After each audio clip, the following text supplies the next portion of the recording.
What separates the Apothecary Diaries from every other show out there are the mysteries. Each episode you feel like a detective as you hop into Maomao's backpack and watch her solve these puzzles. And the depth and detail we get to experience is nothing short of incredible. And if you enjoyed this part of the show, it gets even better in the books. So in this video, we'll break down the first two mysteries in the show with all the details intact. The case of the dying heirs, which Maomao solves, and it triggers our second mystery, the cat and mouse game between Maomao and Jinshi. This video will cover chapters 1 to 5 from the first novel, and there won't be any spoilers past episode 1. When Maomao found herself in the rear palace, she had but one objective, which is to survive, so she did everything in her power to meld in. However, one day she indulged in an interesting bit of gossip. As I mentioned in my world building video, gossip is common in the palace. The rumors concerned the emperor's heirs, who all passed away prematurely.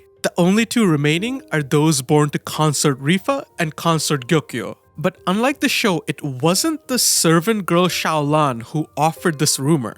Instead, Maomao listened in on a conversation between two other servant girls, highlighting the trait that gets Maomao involved in all of this in the first place, her burning curiosity. Maomao wonders what the reason could be. She instantly rules out poison because two of the deceased children are girls. And in a land where only men can ascend the throne, it's pointless to kill girls. She wondered if it was a disease, maybe one born of the blood. And this is where Xiaolan helps out Maomao, informing her that whatever it is, it's affecting both Rifa and her child. The symptoms include headaches, stomach pains, and nausea. At the moment, the imperial prince was prioritized over the princess. Maomao found this a given since it is the rule of the land, but Xiaolan's information did give her some clues as to what this could be. But even armed with this information, Maomao wasn't willing to make a diagnosis. And this is a part of Maomao's character that isn't elaborated on in the show, her need for certainty.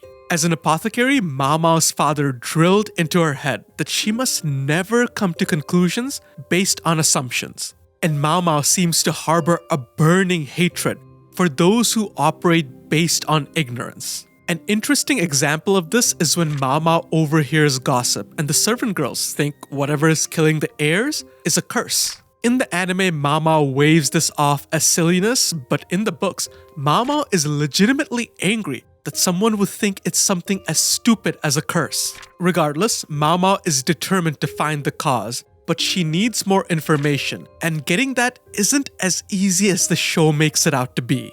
In the show, Maomao just waltzes on over to see the commotion, but if you've watched my world building video, you'll know that that's not something a servant girl can just do. They are at the bottom of the hierarchy and don't have the freedom to just go exploring as they please. All of Maomao's tasks are in the eastern quarter, and she has no excuse to go visit the consorts in the wealthy western quarter. So Maomao decides to make a reason by using her knowledge of materials combined with her understanding of the palace. In the palace, fine silk is abundant, and there's a superstition floating around that only the water from the western quarter can be used to wash the silk without ruining it.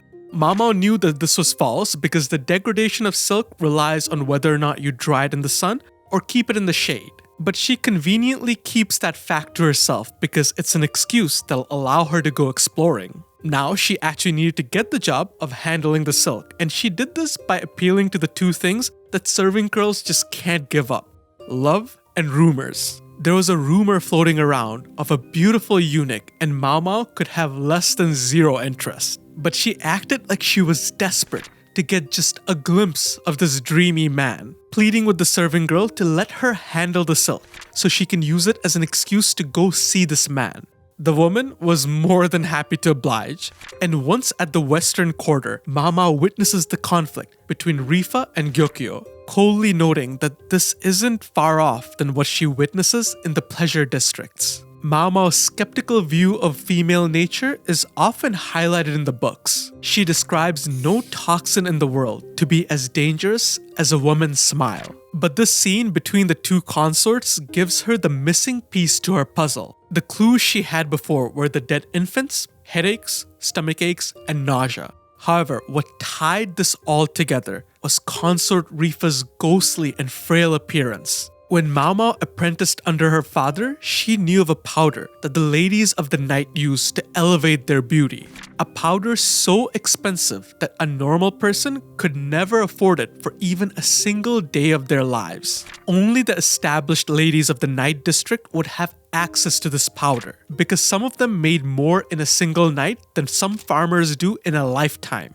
Or they would receive it as a gift from a wealthy man. They would cover themselves in this powder from their face all the way down to their neck, and the powder would slowly eat away at their body. Maomao's father warned them not to abuse the powder, but his warnings fell on deaf ears. Maomao witnessed many women wither away. As she puts it eloquently, they had weighed their lives against their beauty, and in the end, had lost them both. And given the wealth possessed by high-ranking consorts and the value of beauty placed on women in the palace, Maomao was certain that the powder was the cause of all this misery. But how would she warn them? Paper and ink are a scarce commodity and practically impossible for a person like her to get. And even if she did warn them, who would heed the warnings of a mere servant girl? Also, sticking her head out there goes against her policy of staying safe. However, the only thing that rivaled Maomao's burning curiosity and her thirst for knowledge is her budding sense of justice. She did not want to see the children suffer, so she found a way to warn the consorts. She would use the fabric from her skirt as paper. As for ink, Maomao used grass to stain the cloth and make out the characters. Maomao did her best to muddy her writing. You could still make out what was on the cloth, but it would be hard for someone to trace it back to her. A message that was short and simple. Your face powder is poison. Don't let it touch the baby. And she made sure to deliver it at a time when no one was watching. Maomao had done all she could. From now, it's just up to fate. But as we all know, this is not where our mystery ends, because as Maomao solves the dilemma of saving the princess, she catches the attention of another player within the palace, Jinshi. In the anime, Jinshi comes off as playful and harmless, but in the books, he has a cold and calculating side, a well-versed and ruthless politician. You can see it in his monologues after the death of the imperial prince, and the first thing he notes is how this negatively affects Rifa's looks, and the only way she can climb back up is by producing another male heir. But currently, that is far outside her reach. And how Gyokyo and the imperial princess are now the emperor's comfort, and how the heightened interest in Gyokyo might actually lead to her producing another heir.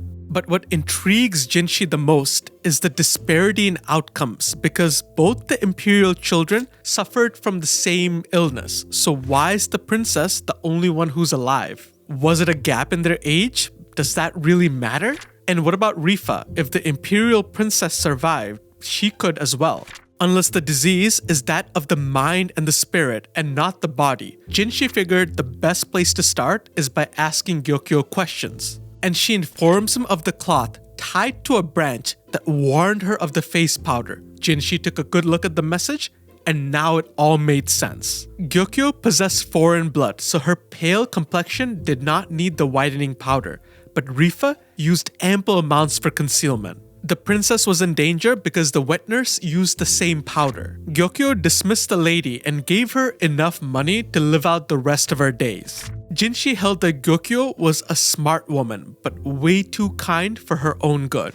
Further questions revealed that the message was sent the same day Gyokyo and Rifa had their conflict. And this set the gears in Jinshi's mind in motion. Someone in the crowd that day must have realized that the powder is the problem. Jinshi recalls of a servant girl who distanced herself from the crowd, muttering that she needed something to write on. Jinshi inspected the cloth and reasoned that the clumsy writing might be on purpose because it did have a feminine quality to it. All the pieces had now fallen into place, and with Gyokyo eager to find her child's savior, Jinshi had the chance to put his plan into place. But finding Maomao is no easy feat. Jinshi barely remembers anything about her, and there are countless serving girls in the palace. His only clues are that she's a serving girl who can read and write and delivered the message on the day of the conflict. Jinshi began by investigating all the girls who could write. by collecting samples of their calligraphy. Even if Maomao muddied up her writing, there were still telltale signs, but this proved to be in vain because none of them matched the writing. So Jinshi reasoned that she must be hiding among the girls who couldn't read or write. Next, Jinshi went on the hunt to find girls who might have seen Maomao as she delivered her message. And a witness did spot her, describing her as a petite serving girl with freckles. And armed with this information, Jinshi could now put the next part of his plan into action. But this step was a bit sensitive because he wanted to catch Maomao off guard. So rather than issuing the command himself, he made it come off as a request from the office of the serving women to gather up all the serving girls. As I mentioned in my world building video, this is the office all the serving girls report to, so requests from them, although a little bit unusual, wouldn't raise any red flags. Maomao just assumed that maybe they needed the girls for a huge task, but once inside the office, she was confused. A large portion of the girls were told to go back to work, leaving her alone with a handful of other girls. Maomao was unaware that the order Jinshi gave was to separate every girl from the crowd who was petite and had freckles. And this is the moment where Maomao meets Jinshi and he pulls off his masterful trick, writing "You there with the freckles. You stay here" on a piece of paper. And all the details leading up to this moment make it even better. Because in the show, I never realized the crowd was only petite girls with freckles. So when Jinshi revealed the message, every single girl in the crowd had reason to be shocked because they all had freckles. However, since only Maomao reacted, it meant she was the culprit without a doubt because she fit all the profiling. But Maomao would still plead ignorance till the very end. Jinshi, however, came with receipts. Not only did he know that the cloth was from the skirt of serving women, he knew exactly which group they were from. Shangfu, the wardrobe service, the same one Maomao belonged to. And at this point, Maomao was done. Even if she denied it, if they inspected her skirt, they would find the proof. It was checkmate. And this is how Maomao came to accept the position of lady-in-waiting for one of the most powerful imperial consorts. And like always, if you enjoyed this cut content episode, leave a like and subscribe. The videos are going to be sent right into your feed. And in the next cut content video, we're going to get to talk about poison, which is one of my favorite topics in this world. So you definitely want to watch that one.